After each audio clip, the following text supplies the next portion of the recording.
The nation's second biggest electricity producer, Southern Company, today reported earnings of 98 cents a share. Those just coming out within the last half hour, in line with analyst estimates, and will also increase the base salaries for its workers by 2% after a freeze in 2009. For more, I want to get straight to Atlanta and to Southern Company's CEO, David Ratcliffe, joining me now. David, great to have you with us. And you know, that struck me, this raising of the base salaries. Is what you're seeing an improvement in the economy? Is that what we're looking at? Well, we are seeing a slight improvement, Betty. One of the things that we're really excited about is the recovering industrial economy. If you look at our industrial sales year to date, they're up about 8%. We saw them strengthen in the first quarter. We were not sure that was sustainable, but it looks like it is sustainable, driven to a large degree by an export market that we're satisfying through our Savannah port and our Mobile port.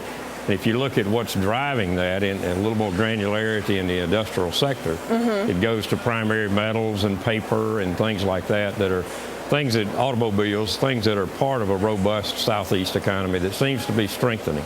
It seems to be strengthening, and when you point to export growth, and yet, you know, we just had Mike here talking about competitive devaluations and how that's affecting the global economy. Is that the risk then for your outlook?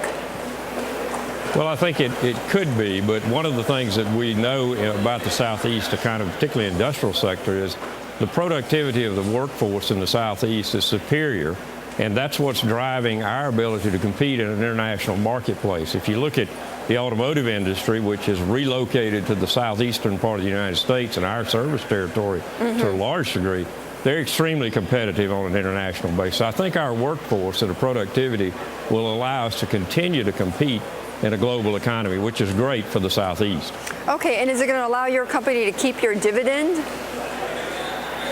Well, I think one of the commitments we have to our shareholders is a strong dividend. If you look at the historic performance of our stock and our commitment to a dividend, we've raised the dividend for the last several years. That's always a matter of discussion with the board, but we understand the value proposition that we have to our shareholders. But would you, at any point, because I mean, your company was downgraded at one point by S&P, discussing, by the rating agencies, I should say, you know, by discussing sort of the various regulatory risks, nuclear power risk, that sort of thing. Would there be at any point that you would trade off your dividend in order to get your ratings to go back up? Well, the dividend decision is always a matter of discussion for the board of directors, and that's something that occurs every year. But if you go back and look at the downgrading that S&P delivered earlier in the year, it was primarily because of our commitment to build a new nuclear plant. Neither Moody's nor Fitch downgraded us. We still remain very strong offerings in the marketplace. We have access to the marketplace. So we're comfortable that because of where we are in the Southeast and the strength of this economy and the strength of our regulatory relationships throughout our service territory, that we'll be in exceptionally good position going forward. Okay. All right, David, we're going to have to leave it there, but appreciate you joining us. David Ratcliffe, the chairman and CEO of Southern Company, talking about his earnings.